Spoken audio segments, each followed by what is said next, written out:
پلار بادشاہ علی رضی اللہ تعالیٰ نور حسن رضی اللہ تعالیٰ عنہ دا کوفی دا عراق دا ملک شپږ میاشتې بادشاہت کوي دا په خپلم بادشاہ دی ولې د بادشاہ ورور دی دا یو ځل را روان دی په اس سور دی څه خلک یې ولیده چې په ځمکه ناست دي په هغه شګو کې ناست دي روټۍ خوري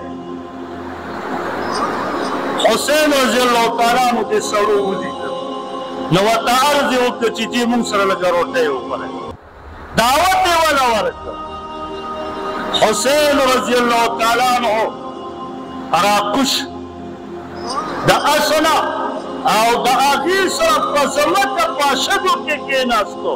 او فرمایي وی دا په هغه عاجزۍ کې راکوش شو دا یې نه ویل چې زه د باچا ورور یم راکوش و د هغې سره په شګه کې کېناستو روټۍ وخوړه